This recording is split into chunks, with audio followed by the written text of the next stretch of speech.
আসসালামু আলাইকুম রহমতুল্লাহি ওবরকাত। তো আমি তো আপনাদের এই নজদি বাহিনীর যারা কোরআন সুন্নাহর অনুসারী, এরা যে নজদি ধর্মের আমাদের অনুসরণ করাইতেছে সেটা বোঝানোর জন্য তো আগের আয়াতে তো এদের একটা মতবাদ খণ্ডাই দিলাম। হ্যাঁ, আল্লাহই বলছে এই কোরআন সহজ, আবার দেখেন আল্লাহই বলছে এই কোরআন কঠিন। এখন এইগুলাই আমাদের এরা রং বুঝাইতেছে। যেমন যেই হাদিসগুলো আমভাবে, যে আল্লাহ যে আয়াতগুলো আমভাবে সকল সাধারণ মানুষের জন্য বলছেন না, সেইগুলা তারা প্রচার করে।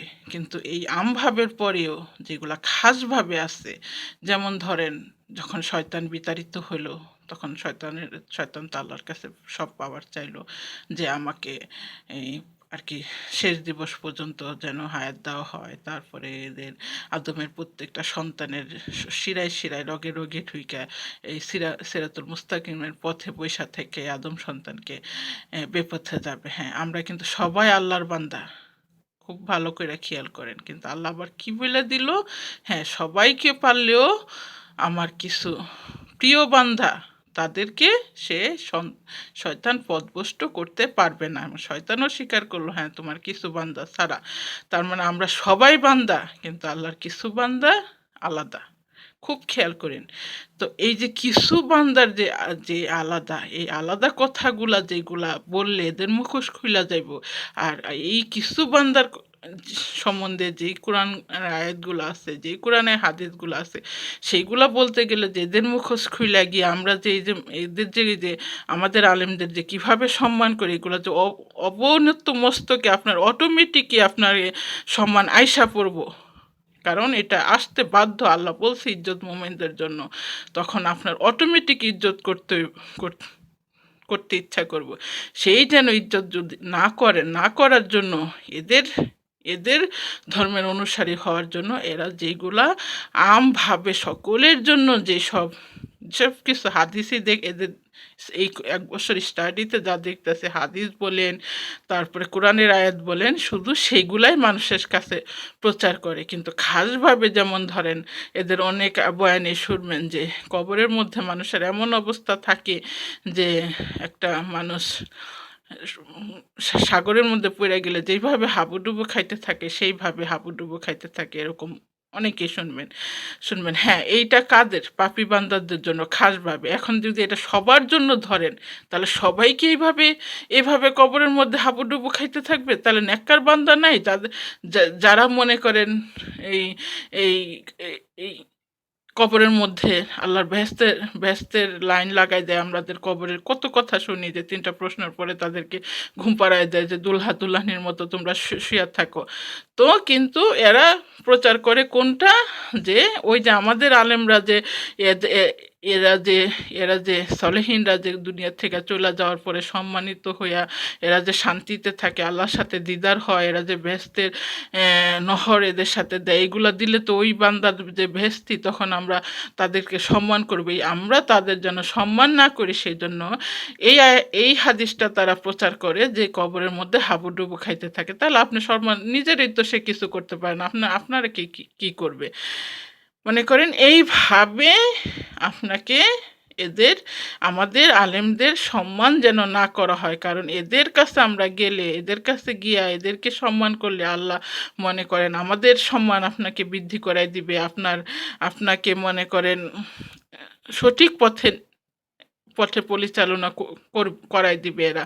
সেই জন্য যে এদের কাছে না যাই, এই আলেমদেরকে, এই আল্লাহওয়ালাদেরকে নিকৃষ্ট বানানোর জন্য আজকে এরা উইঠা পইরা তৎপর হইয়া লাগছে যে কিভাবে এদের অপবাদ দেওয়া যায়। তো সেই হিসাবে দেখেন আজকে মনে করেন একটা হাদিসের উপর ডিপেন্ড করে সমাজ থেকে যত নেক কাজ আসছে, যে সবগুলা কাজ উঠাই দিতেছে। সেই হাদিসটা এত, আপনাদের তো এদের হাদিস বিশ্বাস করবেন, আর এটা তো বিশ্বাস করে আজকে আপনারা যারা এদের দলে গেছেন, সেটা হলো যে যে আল্লাহ রাসূল বলছে যে আমাকে যে আমল করতে দেখো নাই আর কি, আল্লাহ রাসূল যা করে নাই না, সেইটা যদি কেউ করে তাহলে সেই আমলটা বর্জনীয়, প্রত্যাখ্যাত মনে করেন, তাহলে সেইটাই বেদাত। আর সেইটাই মনে করেন এই, আর আর যারা এগুলা করবে তারা বেদাতি, তারা মনে করেন আপনার রং পথে নিতেছে, এরকম আর কি বুঝাইতে চেষ্টা করতেছে। এখন দেখেন, একটা হাদিসে আনছে আনছে আইনা আজকে সমাজ থেকে সকল ন্যাক কাজগুলা উঠাই দিয়া, যেগুলা মনে করেন কোরআন হাদিসের দোহাই দিয়া, যে কোরআন আমার রাসূল করে নাই, কোরআনে কোথাও বর্ণিত নাই, হাদিসেও কোথায় বর্ণিত নাই, এগুলা করে নাই। এখন যেগুলো এরকম কাজ যেগুলো আমাদের সমাজে প্রচলিত আছে, এগুলা এই বেদাত এগুলা। কিন্তু এরকম বেদাত বেদাত যে এই বেদাত বেদাত বেদাত বেদাত দেখেন, আমরা কিছুই জানতাম না বেদাত কারে কয়। সেদিন আমার এই যে পাশে এক নেইবার আছে ভাবি, তো কথা বলতেছে যে ভাবি বেদাত কি, জীবনে তো শুনি নাই এই বেদাত কথাটা। আমি কি ভাবে আপনিও শুনবেন কি, আমিই তো শুনি না। এই যে ইউটিউবে আসার পরে এই যে এদের মুখে শুনতে শুনতে বেদাত বেদাত বেদাত বেদাত একটা জিকির হয়ে গেছে। মনে করেন মাঝে মাঝে চিন্তা করি, এরা বয়ানে যতবার বেদাত বলে, আল্লাহ এতবার যদি আল্লাহ আল্লাহ বলতো, তাইলেও মনে এদের একটা সঠিক পথ আল্লাহ দেখাই দিত। যাই হোক, যে এই বেদাত আমরা জানতাম না। মোট কথা হলো, দেখেন আল্লাহর কি নীলা খেলা। এই যে একটা কোরআনে আয়াত বলছে যে শয়তানের কৌশল অনেক দুর্বল, শয়তান যে এদের এদের দিয়া এই কাজটা করাইতেছে, যে মানুষকে খারাপ বানানোর লেগে, এই মানুষকে বেপথে নেওয়ানোর লেগে। এখন আমার যা মনে হইতাছে যে আল্লাহ মানুষকে রাইট পথে আনবে, আর সেই জন্যই দেখেন শয়তান মনে করতেছে যে আমি এদের দেয়া করা এই কাজগুলা মানুষকে বেপথে নিতে পারবো। কিন্তু ওই যে বলছে না যে শয়তানের কৌশল দুর্বল, তার উপর যে আল্লাহর খেলা খেলে, এখন আল্লাহর খেলা খেলতেছে। দেখেন, আমরাই তো জানতাম না কি বেদাত, জানতাম না কি মাযহাব, কিছুই তো জানতাম না। এই যে যে আমরা আমলগুলা করতাম, যা কইরা আসছে, ওই যে যারা এরা যেটা বলে বাপদাদারা, কিন্তু মনে পরে যখন দলিল চাইতো দিতে পারতো না আমাদের লোকেরা, কারণ আমরা তো জানতাম না। মোট কথা এখন আমাদের জানাবে। এই যে দেখেন বেদাত শব্দটা তো প্রথমে শুনিই নাই, এখন দেখেন বেদাত শোনার পরে আবার বেদাতের প্রকার আছে, বেদাতে হাসান, এরকম বেদাত, উত্তম বেদাত, আবার নিকৃষ্ট বেদাত। যেমন আমার প্রিয় হাবিব সাল্লাল্লাহু সাল্লাম, উনি যে কি বলে তারাবি নামাজ পড়ছেন, কখনো জামাতে পড়েন নাই না। যখন পরে হজরত উমর রাদিয়াল্লাহু জমানা হইল ওনার খেলাফতের সময়, তখন উনি একদিন দেখে যে মসজিদে সবাই এসে পড়ে, যার যার মতো পড়তেছে। তখন উনি অর্ডার দিলেন যে কালকে সবাই একজন ইমামতি করবো, আমরা জামাতে সাহায্যে পড়ব। এই মনে করেন জামাতের সাহায্যে পড়ার পর উনি এত খুশি হলো, সবার মনে এত আনন্দ লাগলো, আর তখনই বলল কত না উত্তম আর কি, বেদাত কত উত্তম। তো এইরকম উত্তম বেদাত আছে, বেদাত নিকৃষ্ট বেদাত আছে। ফার্স্ট হইলো বেদাতের এত প্রকার আছে, ওই সম্বন্ধে হাদিসগুলো আছে, আমি ওগুলো বলবো না। কিন্তু আমি শুধু খালি এইটুকু বুঝাইতে চাইবো যে কোরআন হাদিসের ওই হাদিস ছাড়া আরও যে হাদিস আছে না, নেককাররা কোনো আমল চালু করলে, নেককাররা কোনো কাজ করার আদেশ করলে, সেইটাও যদি আপনার কাছে ভালো হয়, সেটা আল্লাহর কাছেও ভালো। তো এইরকম হাদিস দেখেন অনেক আছে, যে যে ব্যক্তি ইসলামের মধ্যে মধ্যে ভালো তরিকার প্রচলন করলো, সে নিজের নেকি, তারপরে যারা তদর্জন অনুযায়ী আমল করলো তাদের নেকি সে প্রাপ্ত হবে, তাদের নেকি হতে কিছু পরিমাণ কম করা হবে না। ধরুন একটা একটা কোনো নেককার বান্দা একটা কোনো আমল করার পদ্ধতি চালু করলো না, এখন সে তো এটা নেক পাবেই, তারপরে সে তার অনুসরণ করে যারা যারা এটা করতে থাকবে, তখন তারাও এটার সওয়াব পাবে না। আর আর যারা পরবর্তীতে করবে তাদের সওয়াবের কোনো কমতি হবে না, কিন্তু সে সব সময় পর্যন্ত পায় পাইতে থাকবে। মুসলিম শরীফ, আবার মিসকা শরীফের মনে হয় 33, আমি এটা পাইছি, রায়হাকি নাকি এক এক ওয়ান আর কাছে। এগুলো আমার আমার হাদিস আমার মূল না। আমি আমি আল্লাহর কাছে বলছি যে যেহেতু এরা সব হাদিস জাল বলতেছে, যে আল্লাহ তুমি আমাকে কোরআন দিয়া বুঝানোর তৌফিক দাও, আমি আপনাদের কোরআন দিয়া বুঝাবো।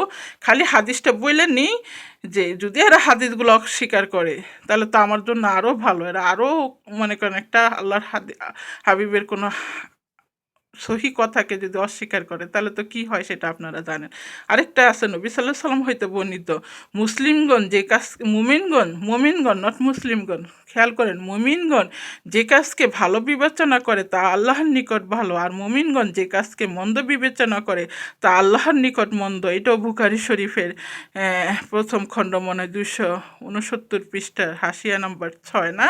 That's okay. আমার এগুলা মনে করেন আমার দলিল না, আমি তো বললামই যে আমি আমি আপনাদের যা বলবো কোরআন থেকে বলবো, কিন্তু হাদিসগুলো আনতেছি যে না এর বিপক্ষে হাদিস আসছে, আপনারা যারা এদের অনুসারী এরা যদি না মানেন আমার কোনো অসুবিধা নাই, কিন্তু কোরআন এখন এরা বিকৃত করতে পারে নাই, এরা বহু চেষ্টা করতেছে। অলরেডি দেখবেন এই আহলে হাদিসের একটা গ্রুপ, একটা ইউটিউবে ভিডিও আপলোড করা আছে, পাকিস্তানে কত কত লক্ষ ট্রাকে বেড়ে এক নির্জন স্থানে কোরআনগুলা পড়তেছিল। এগুলোর উদ্দেশ্য কি? যে কারণ এই হাদিসগুলারে তো এই সেই বইলা, এটা এই হাদিসের এই রাবি মিথ্যাবাদী, এই রাবির নাম কেউ জানে না, এই হাদিস জাল। কিন্তু আমাদের তো সাধারণ মানুষের এই জ্ঞানই নাই যে আমরা কয়টা হাদিস সংগ্রহ করব আর কোনটা জাল, কোনটা সঠিক তা জানবো। আর মনে করেন এই আমাদের ভারতবর্ষে যারে হাদিস আসছে, শাহ ওলিউল্লাহ মুহাদ্দিস দেহলভী, হ্যাঁ, তারই এই আমানুল্লাহ বিন ইসমাইল বলতেছে যে উনি তো এই ভারত উপমহাদেশে হাদিস আনে না, জাল হাদিসের ভান্ডার আনছে। আর উনি যদি জাল হাদিসের ভান্ডার আনেন তাহলে আমরা হাদিস পাবো কোথা থেকে? তার সেই জন্য আমি হাদিস বলতেছি, বিশ্বাস করলে করবেন, না করলেও করবেন, আমার অসুবিধা নেই।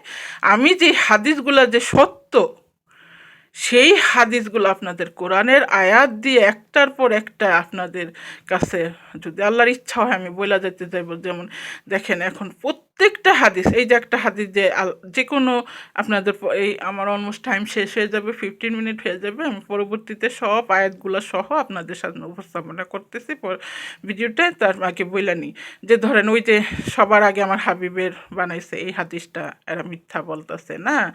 তারপরে মনে করেন এই আরও আরও কতগুলা হাদিস এখন খেয়াল আসতেছে না, যে এই হাদিসগুলা এরা জাল বইলা দিতেছে না। তো আমার ওই হাদিসগুলা যে সহি হাদিসগুলা যে সহি, এই কোরআন থেকে আপনাদের দিব। কিন্তু এখন শুধু যেই হাদিসটার উপর ভিত্তি করে আমাদের সমাজ থেকে যত নেক কাজ আছে উঠাই দিতেছে, যে এই মানুষের দোহাই দিয়া, যেগুলো মানুষের রচিত কোনো আমল করা যাবে না। তা এই পরবর্তীতে ভিডিওতে একটার পর একটা করে আয়াত দিয়ে আপনাদের সামনে তুলে ধরবো।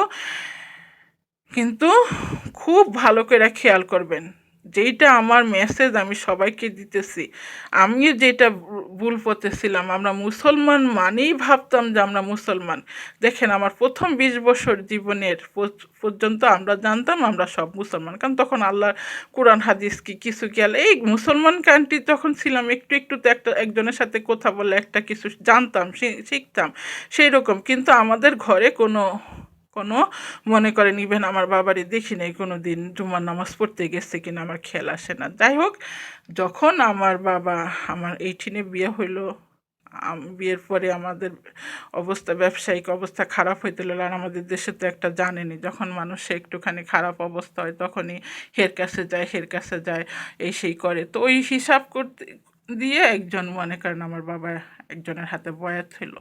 তো এই বয়াত হওয়ার পরে ধরেন আমি জানলাম যে হ্যাঁ, ওনাদের বই পড়া বুঝলাম যে মুসলমানের মধ্যে 2টা দল, একটা হলো শরীয়তপন্থী, একটা তরিকতপন্থী। এই 40 ইয়ার্সের গত 40 বছর, এখন 41 বছর চলতেছে, 40 বছর বয়স পর্যন্ত জানতাম, প্রথম 20 বছর জানতাম আমরা সবাই মুসলমান, দ্বিতীয় 20 বছরে জানলাম যে না, মুসলমানের মধ্যে 2টা দল, একটা তরিকতপন্থী, একটা শরীয়তপন্থী। তো এখন এই গত 1 বছরের স্টাডিতে এখন জানলাম যে না, শুধু শুধু একটা দল না, কত দল, এবং এক এক দলের কী সব আকিদা না, এবং কোনটা সহি দল। এখন এইগুলা রিসার্চ করতে গিয়ে, কারণ আমি মনে করেন কোনো দলের হয়ে বললাম, ওই তো কোনো দলের হয়ে আমি রিসার্চ করি নাই। আমি খালি জানতে চাইছি আল্লাহ, যে আমরা ছোটোর থেকে, যদিও মুসলিম ধর্মের মধ্যে ছিলাম না, ছোটোর সময় তো একটা বিশ্বাসের উপরে ছিলাম, এই বিশ্বাসটা কি রাইট না রং তুমি আমাকে দেখাও। তো আল্লাহর ইচ্ছা হয়েছে, আল্লাহ আমাকে দয়া করছে, আমার দয়াটা আপনাদের সাথে শেয়ার করবো। আসসালামু আলাইকুম রহমতুল্লাহ।